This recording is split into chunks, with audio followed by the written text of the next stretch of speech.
I love the disdain with which you heard that text today. It might be my favorite moment in the last month. Just like men, right? It was the women, God. There was a master weaver named Marisol, and her family had passed down the tradition of creating these breathtaking tapestries that told the story of life itself. And each tapestry was woven with these vibrant threads, reds and blues and yellows, that together formed these intricate patterns. And each thread was a symbol of a moment, a relationship, a promise of love. And one day, while working on a particular beloved tapestry that hung in her family's great hall for generations, Marisol noticed something that was unsettling. As she began to examine the fabric under the light of her workshop, she discovered that some of the threads in this tapestry had begun to fray and to break. They weren't the bold, intentional designs of this tapestry that she remembered. They were these subtle gaps in the fabrics and in the pictures that had been woven into it. The fabric had lost its strength. So Marisol sat down and she ran her fingers across the tapestry, feeling the smooth, continuous patterns that were suddenly disrupted by these ragged threads. And in that moment, she realized that these broken strands were not random flaws. They were silent markers of moments when love had faltered. They represented times when trust was neglected, when hearts were closed off, when the essential thread of connection was allowed to unravel. And in that moment, she recalled a parable that her grandma used to tell her that said, our lives are like tapestries. She realized these threads, these broken moments, represent when we fail to care for one another, when we ignore the call to love. In those moments, a thread breaks. And though one thread may seem small, each break begins to diminish the strength and the beauty of the whole work. Marisol understood that these threads mirrored the deeper truth of sin, a relational fracture, not just a broken rule, but a moment when we choose not to love. So she began mending the tapestry, carefully reweaving the broken strands with new threads of compassion and forgiveness and renewed commitment.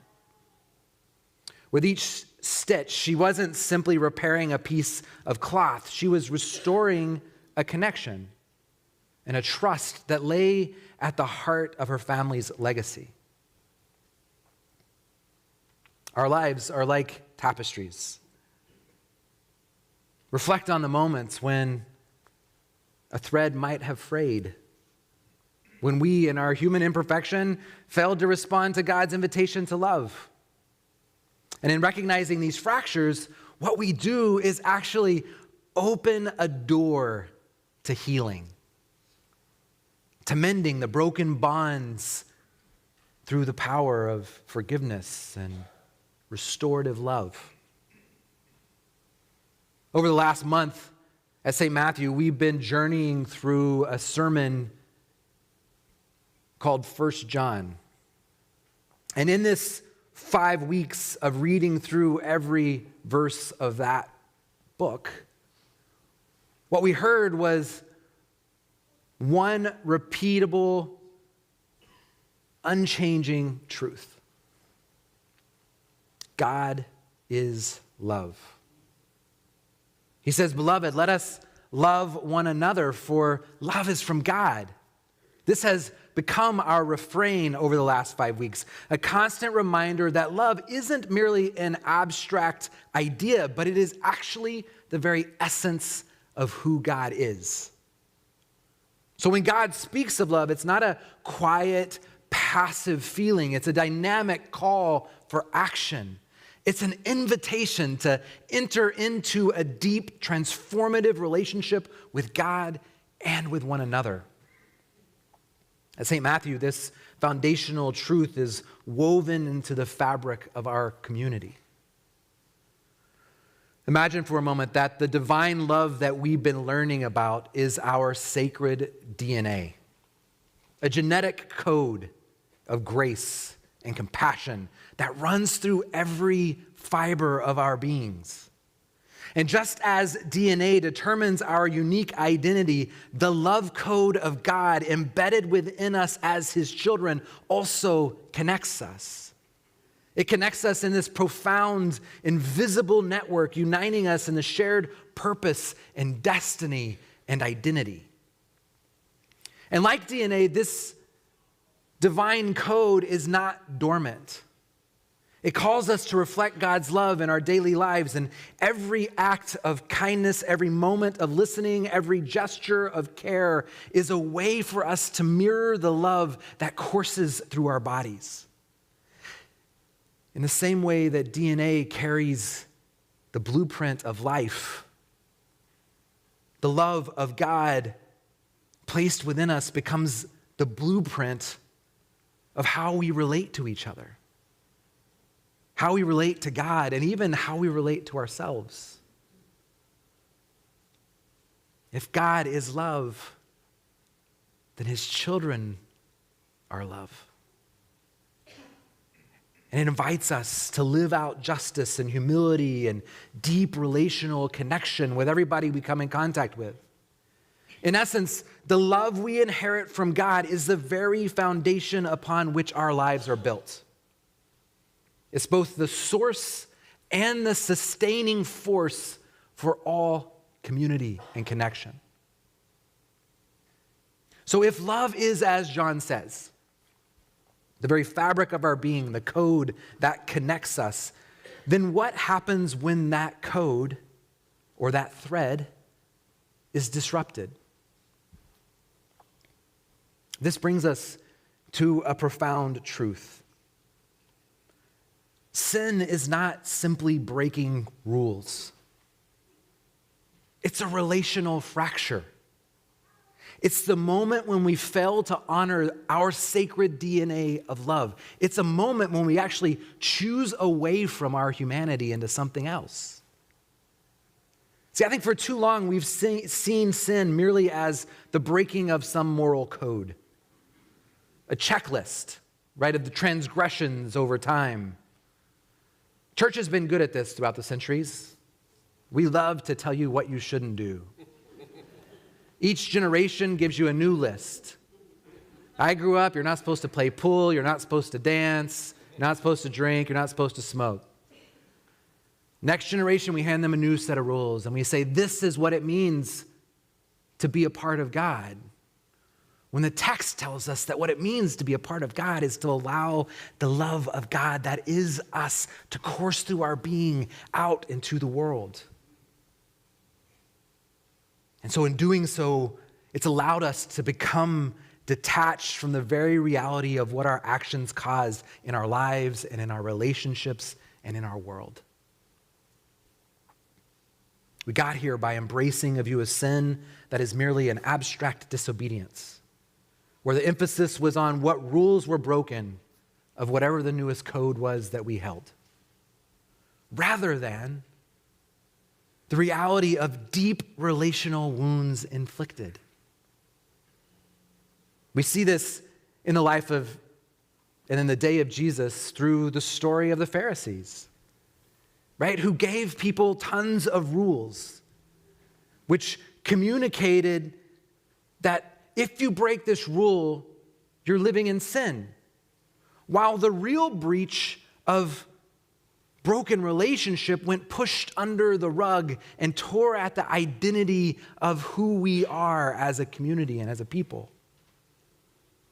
And this perspective led us to compartmentalize our failures, treating them as isolated mishaps rather than as cracks in an interconnected tapestry of our lives. And the effect of this shift is profound. It fostered an environment where we feel more isolated, where communities are weakened by unaddressed anger and mistrust, where the natural impulse to care for one another is stifled by fear and indifference and complacency and a radical, unhealthy individuality. So what if? What if instead we began to understand sin as my mentor Jim Keenan teaches, the failure to bother to love? What if sin is merely the failure to bother to love? Consider the story from Genesis. In the account of the fall, where Adam and Eve's decision to hide from God was more than disobedience. It wasn't that they broke a rule, it was a withdrawal from the relationship that they had with God. You get in this beautiful metaphor, picture of this scripture, that God walked with them every evening, right? There's this understood that God was coming to do what God did every night, to take a stroll with Adam and Eve in the garden. And this time when he comes and he calls out to them, there's no answer, no response, because somehow they decided to step back from their relationship with God, and in doing so, it unleashed a whole set of chaotic realities in their life. And all of a sudden, they began to see their identity as broken and shameful. And they hid because they were naked. I love the question that God asks, who told you were naked? Right? Who told you that you should have shame?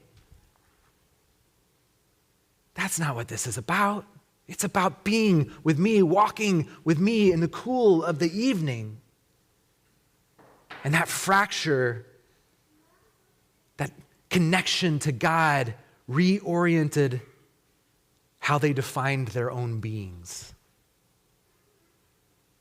Changed the way they saw themselves.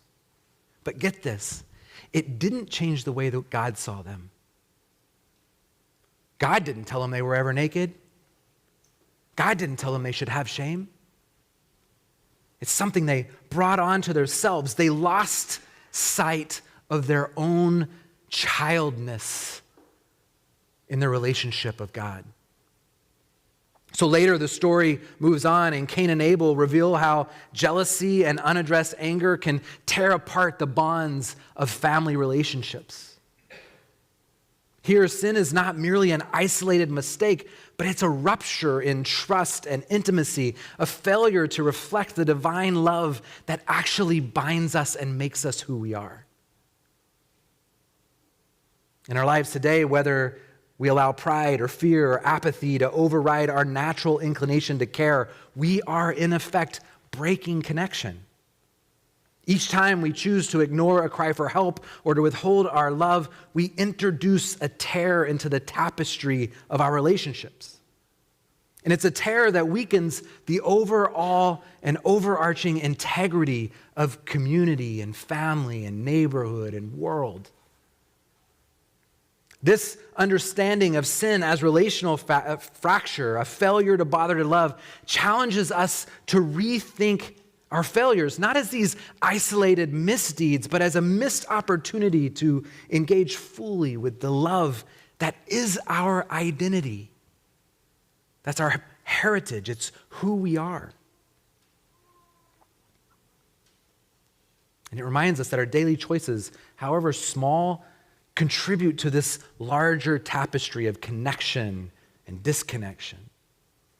And it calls us with even greater urgency to repair those broken threads by reweaving our relationship with compassion and forgiveness and intentional acts of care. Now imagine for a moment returning back to that tapestry that we talked about in the beginning. A tapestry with tears and frayed threads where our lives have experienced brokenness. Now picture a skilled restorer stepping into the workshop, not to condemn the damage, but to gently mend it. This restorer is none other than Jesus. And Jesus enters our story as the embodiment of restorative love. In his life and his death and his resurrection, we see a radical invitation. He doesn't come with a list of condemnations for every broken thread that we've created, but instead with a promise that every tear can and will be restored. And he doesn't come asking us to have everything together. He receives us with all the tears and broken threads, and he shows us that while sins we committed and sins that have occurred to us have actually frayed our fabrics and our relationships and caused hurt and pain, that it is not the end of the story. That his love is powerful enough to reweave them into something even more beautiful than before. Unless you need a place to find this in the scriptures, go no further than when Jesus calls his first disciples. He steps up to the shore of Galilee and he meets Peter, who was, kind of a mess of a fisherman. And he doesn't say, hey, Peter, I would love for you to follow me, but here are the 10 things you need to get right. And then meet me here at the beach when that's all done, and we'll be there. And he doesn't say to the sons of Zebedee, James and John, he doesn't say to them, listen, I know you've had a really violent past, but why don't you get that fixed and right, and then when you're ready, come join me, and we'll do this thing called life together. No, what you see in the sacred text are these really broken, messy humans who Jesus says, come, follow me, and they do. And then over the next 3 years, you see Jesus teaching them a new way to be. And I would love to say that even after those 3 years, that they got it together. But guess what? This is what I love about the text. You see Thomas, who's hanging out after Jesus has died and resurrected, and Thomas is like, you guys are full of you-know-what. I'm not going to believe it until I can see it and touch it. And Jesus doesn't enter the room and say, Thomas, for 3 years, you're such an idiot. No, he says, here, touch what you need to touch. I'm here in all your humanity. What I long for more than anything is to be in relationship, that you understand that God is in me and I am in God, and because you are in me, you are in God, and all of this leads to a connection in which the world will fully know who God is because they see the love of God coursing through me, which courses through you and makes us who we are. It is our identity. Jesus reminds us that our identity of children of God remains intact even when the fabric is frayed. And in that moment, our lost threads can be gathered and woven back into a larger tapestry of his love.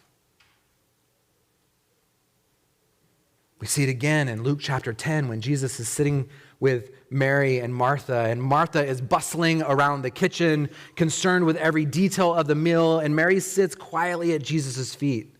And she's just absorbing all of his words and his presence, and Martha, as the type A, overwhelmed by her duties, grows frustrated at her sister and believing that Mary should get off her butt and start helping. And it's in that moment that Jesus reminds her that Mary's chosen the better portion. A reminder that being with him in a moment of genuine connection is all the foundation we need. And this story invites us to see that our relationship with Jesus is not about achieving perfection through the busy work of ticking off rules. Instead, it's about opening our hearts to God's love, even when our lives are full of noise and distraction. It's about recognizing the true essence of our identity, our sacred love code, and residing in our ability to connect deeply with him and through him and with one another. And again, lest you think that it's simple when Mary and Martha, just a few chapters later, are mourning the death of their brother Lazarus. Jesus comes in to that environment, and Mary is just weeping, and Martha is, where the heck have you been, Jesus? And Jesus doesn't say, Mary, stop being type A. Stop achieving. Stop trying to hold it all together. He simply grieves with them. We get this beautiful verse that says Jesus wept. He entered their grief and their pain, and he was with them. And he calls Lazarus out of the tomb and proclaims that he is the resurrection and the life, that even death cannot sever the bonds of love that God has woven into our very beings. So how do we respond to this invitation? First, I think there's some work that we have, right, as the people of God. We have to recognize fractures in our tapestry, in our community, in our world, in our neighborhoods, in our families, in our homes, in our own lives.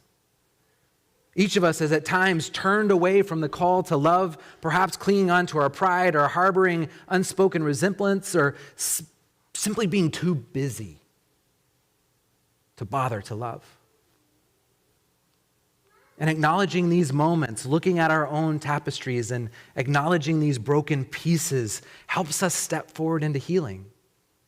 And church, not all of the broken places on our tapestry are ones that we created. Some of them have happened to us, where people have come along with scissors and cut at the fabric of who we are. And it feels painful. And every time we see those, it feels hard. And anger and bitterness and sadness begin to be a part of those pieces of our fabric. So I invite you to take a moment this week, perhaps in a quiet corner of your home with a piece of paper or a journal, and to start thinking about your own tapestry. Where do you sense rupture in your community, in your life, in your family, in your friends?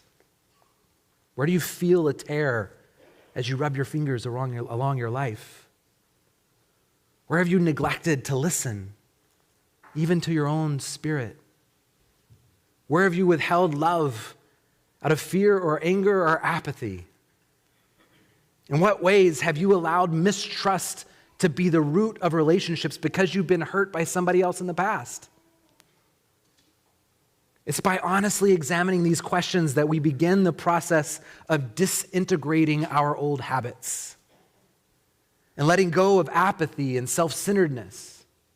And then comes the hard work of reintegration, a commitment to one daily act of love. This can be a simple, heartfelt conversation with a neighbor who, when you see her, you pull into your garage because you don't want to talk to her. Because you've taken a moment to realize that that person that you're seeing that you reject, part of what you're rejecting are their scars and their fabric. And a moment of merely taking the time to bother to love doesn't just heal you and put a new thread in your fabric, but it restores theirs as well. Or maybe it's offering a meal to someone who in need, or sending a note of encouragement to a friend, or joining Grow here in our kitchen on Tuesday to say to our unhoused friends, we see you in a world who claims you don't exist. We see you. These are the stitches that began to repair the broken tapestries of our lives and our world.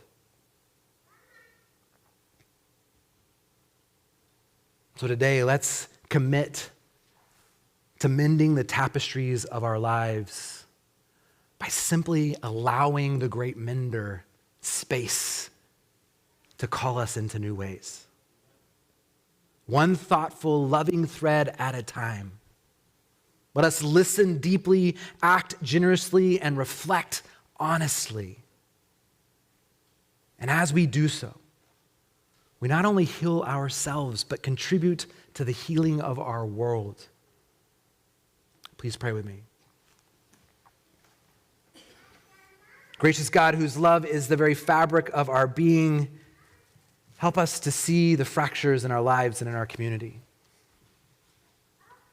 Grant us the courage to acknowledge our failures to love, to even bother to think about love and to strengthen and to mend the places where that exists. Teach us to listen with open hearts, to act with compassionate hands, and to commit ourselves each day to the work of restoration. May we always remember that in you, love is made whole. And through us, may your love shine brightly in a broken world. Amen.